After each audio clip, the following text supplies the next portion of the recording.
আসসালামু আলাইকুম রহমতুল্লাহ। আমরা গারবার accumark-এর ধারাবাহিক টিউটোরিয়াল দেখছি। প্রথমে আমরা ক্রিয়েট মেনুর কাজ দেখেছিলাম। এখানে সবগুলো অপশন আমরা দেখার চেষ্টা করেছি। কিছু অপশন বাদ পড়েছে। আমরা পরবর্তীতে যখন প্যাটার্ন তৈরি করব তখন বাকি অপশনগুলো দেখে নিব। তো আজকে আমরা এডিট মেনুর কাজটা দেখব। এডিট মেনুতে যেই অপশনের কাজগুলো খুবই আমাদের বারে বারে প্রয়োজন হবে, আমাদের বেশি প্রয়োজন, এই অপশনগুলোই আমরা এখন দেখব। আর যে অপশনগুলো আমাদের প্রয়োজন কম অথবা মাঝে মাঝে প্রয়োজন হবে, আমরা প্যাটার্ন তৈরি করার সময়, বেসিক তৈরি করার সময় আমরা ওই অপশনগুলো দেখে নিব। তো প্রথমে আছে পয়েন্টটা আমরা স্কিপ করে যাব। এরপরে অ্যানোটেশন হচ্ছে আমরা এখান থেকে এই যে কিছু একটা যদি আমরা অ্যানোটেশন করি, অর্থাৎ কিছু লিখি, আমি এখানে কিছু একটা লিখছি।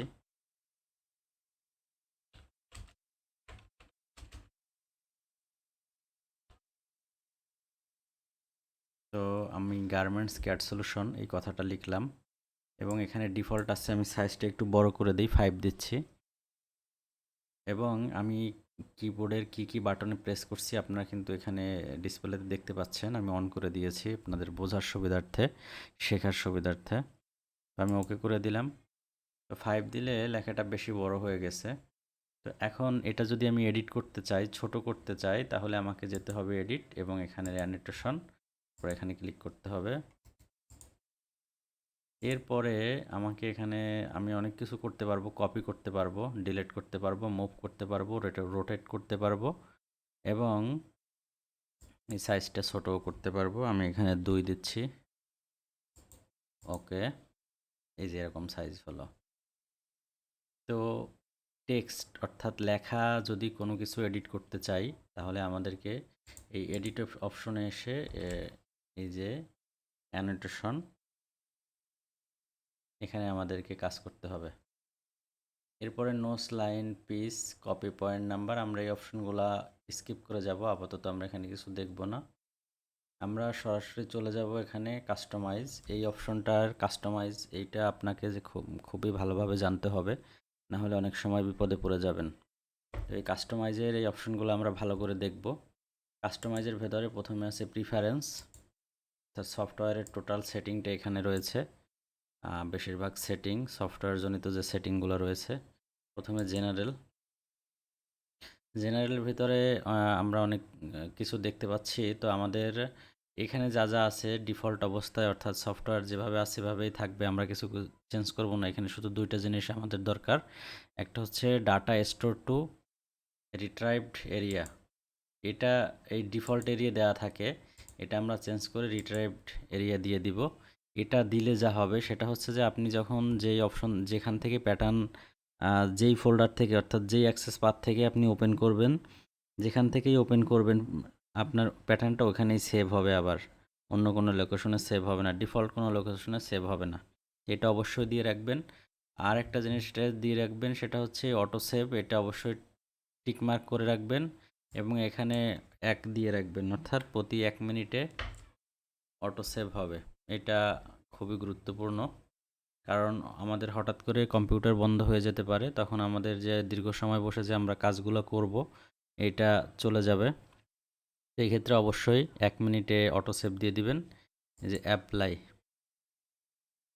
এরপরে ডিসপ্লেতে এখানে এই অপশনগুলো, এই যে পিসের আপনি কি অপশনগুলো দেখতে চাচ্ছেন, হ্যাঁ, এইখানে এই অপশনগুলো, এই যে 5টা অপশন, 4টা অপশন টিকমার্ক দেওয়া আছে, এই 4টা অপশন টিকমার্ক দিয়ে রাখতে পারেন। বাই চান্স যদি আপনি এখান থেকে কোনো সেটিং, এখান থেকে না, যে কোনো জায়গা থেকে যদি সেটিং চেঞ্জ করে ফেলেন, তাহলে আপনি সবসময় রিসেট টু ডিফল্টে দিয়ে দিবেন। রিসেট টু ডিফল্টে দিলে যেটা হবে, আপনার সফটওয়্যারটা ইনস্টল দেওয়ার সময় যেভাবে ছিল সেটিংটা, ঠিক আবার আগের মতো চলে আসবে। এখানে আপনি এই অপশনগুলো টিকমার্ক করে দিতে পারেন। আর এখানে পিস ইনফোতে কী দেখবেন আপনি, এইটা এখানে টিকমার্ক করে দিতে পারেন। আমি শুধু নামটা দেখতে চাইলে নেম, সাইজ দেখতে চাইলে ডিসক্রিপশন, ক্যাটাগরি, এই ইনফরমেশনগুলো যদি দেখতে চান তাহলে টিকমার্ক করে দিতে পারেন। ডার্টের এখানে আমাদের হাত দেওয়ার প্রয়োজন নয়, ডিফল্ট অবস্থায় যা আছে তাই থাকবে। কালার যদি আপনি কাস্টমাইজ করতে চান, এখানে টোটাল পিস কালার, তারপরে ফিল ইন, তারপরে এই টোটাল কালার রিলেটেড যা আছে এই কালারটা যদি আপনি এখান থেকে চেঞ্জ করতে চান করতে পারেন। আর যদি একবার চেঞ্জ করে আবার পূর্বের অবস্থায় ফেরত আসতে চান তাহলে রিসেট টু ডিফল্ট দিয়ে দিবেন। এরপরে আছে প্লটের এখানে আসলে হাত দেওয়ার দরকার নেই। এখানে যারা প্লটার সেট আপ করবে তারা এখানে ডিফল্টভাবে সেট আপ করে দিবে, এখানে প্যাটার্ন মেকার মাস্টারের হাত দেওয়ার দরকার নেই। এরপরে আছে স্টাইলের এখানেও আমাদের তেমন কোনো কাজ নেই। পাতের এখানে আমাদের কাজ আছে। এখানে সেভ কোথায় হবে, স্টোরেজ এরিয়া, কুমার্ক স্টোরেজ এরিয়া। আমার এখানে স্টোরেজ এরিয়া সি দেখাচ্ছে। আমি এখানে ডিতেও চাইলে পারি সেভ করতে, ডিও সিলেক্ট করে দিতে পারি, কিন্তু আপনার কম্পিউটারে এখানে শুধু সিটাই দেখা যাবে, ডিটা নাও আসতে পারে। ডিটা আসার জন্য আপনাকে একটা কাজ করতে হবে, সেটা হচ্ছে যে আপনার ডি ইউজার রুট যে বলে যে একটা ফোল্ডার ক্রিয়েট হয়, এই ইউজার রুটটা আপনার কপি করে ডি ড্রাইভ বা অন্য যে কোনো ড্রাইভে আপনি যে ড্রাইভে দিয়ে দেন, দেওয়ার পরে একবার সফটওয়্যারটা অন অফ করলে অর্থাৎ রিস্টার্ট দিলে আপনি তারপরে শুধুমাত্র এখানে এই ডিভাইসে এখানে ড্রাইভগুলো দেখতে পাবেন। যদি ইউজার রুটটা কপি করে না দেন তাহলে এখানে আসবে না। এরপরে স্টোরেজ এরিয়া আপনি যদি নির্দিষ্ট কোনো ফোল্ডার ক্রিয়েট করেন তাহলে ওই ফোল্ডারটা এখান থেকে করে দিবেন, সিলেক্ট করে দিবেন। পিনোস, এখানে পিনোস থাকবে। রুল টেবিল যদি থাকে রুল টেবিল দেখায় দিতে পারবেন, দিয়ে অ্যাপ্লাই, তারপরে সেভ। এরপরে আছে ফ্রন্টের এখানে যা আছে এভাবে থাকুক ডিফল্ট। এরপর আছে গ্রাফিকের কাজ নাই, থ্রিডিতেও কাজ নেই। তাহলে আমরা প্রিফারেন্সে যা দেখেছি এতটুকুই যথেষ্ট। এরপরে অ্যাপ্লাই, তারপরে সেভ, ওকে। এরপরে কাস্টমাইজে আমরা প্রিফারেন্স দেখছি, তারপরে স্ক্রিন লেআউট।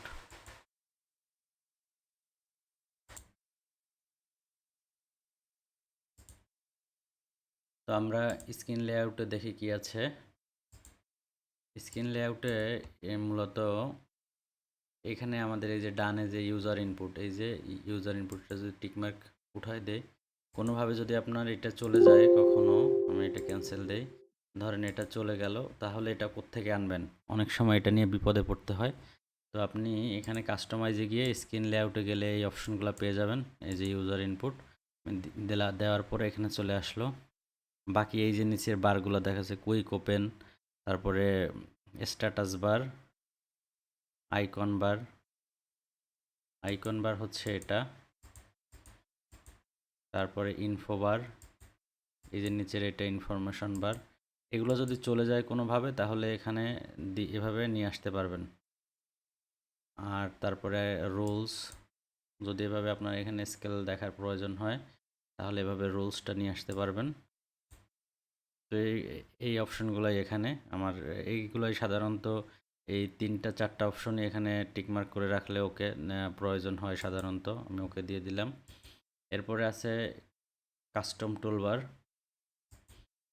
টুলবারের এখানে এই যে এখানে অনেকের দেখবেন যে গারবার সফটওয়্যার অনেকগুলো আইকন নিয়ে আসে, সামনে আইকন আনা থাকে এই অপটিটেক্সের মতো সহজে কাজ করার জন্য। আবার অনেকে অপশনের ভিতর গিয়ে কাজ করতেও পছন্দ করে, তো যে যেভাবে।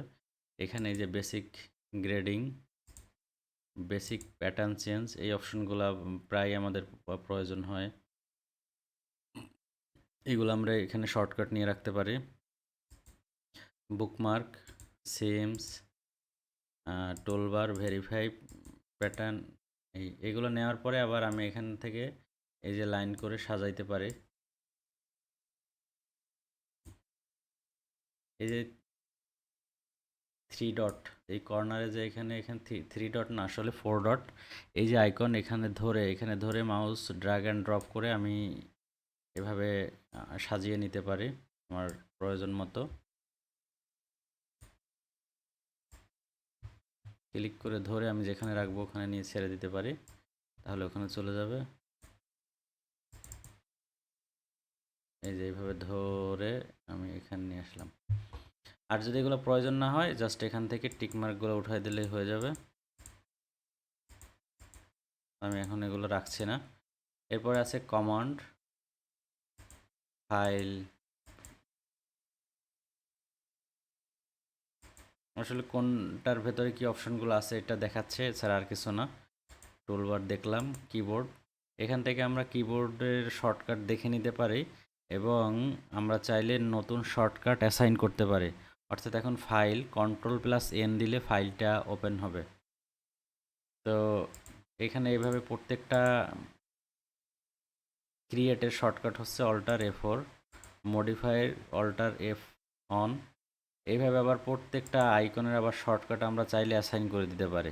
তবে এখানে আমার পরামর্শ হচ্ছে আমাদের নিজেদের কোনো শর্টকাট অ্যাসাইন করার দরকার নেই, কারণ কোনটার সাথে কোনটা শর্টকাট অ্যাসাইন করা আছে আমরা তো আসলে সবগুলো জানি না। তো দেখা গেল আমরা একটা শর্টকাট অ্যাসাইন করে দিলাম, ওদিকে আর একটা কাজ করতে ঝামেলা হয়ে গেল। তো এক্ষেত্রে যেটা ডিফল্ট আকারে আছে সেটাই বেটার। তারপরেও যদি কেউ চায় তাহলে নিজের মতো করে শর্টকাট অ্যাসাইন করতে পারে। এরপরে আছে অপশন,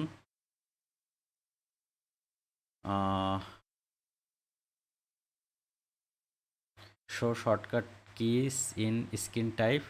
এটা দেওয়া থাকলে মূলত যখন মাউস নেওয়া হয় বিভিন্ন আইকনের উপরে, তখন এই যে এখানে যে আমাদেরকে এই যে পপ আপ মেনুটা চলে আসে, এই মেনুটা এই যে নিচে আসছে রিসেট অর্গানাইজ বুক, মানে এটার একটা মেসেজ দেয় যে এটা দিয়ে এই কাজটা করে। এটা মূলত ওই টিক মার্কটা, তো এটা থাকাই ভালো। তো কাস্টমাইজের ভেতরে আমরা preference, screen layout, custom toolbar সবগুলো অপশন দেখছি। এরপরে আমাদের আরেকটা গুরুত্বপূর্ণ সেটিং ইউজার এনভায়রনমেন্টে এখানে একটা ক্লিক করলাম। ইউজার এনভায়রনমেন্ট, এখানে আমরা মূলত আসলে ইঞ্চিতে নাকি সেন্টিমিটারে, এখানে এই মেট্রিক অর্থাৎ সেন্টিমিটারে আছে। হ্যাঁ, আর যদি আমরা ইম্পেরিয়ার দেই তাহলে ইঞ্চিতে হয়ে যাবে, আমাদের কাজগুলো ইঞ্চিতে হবে। এখন এটা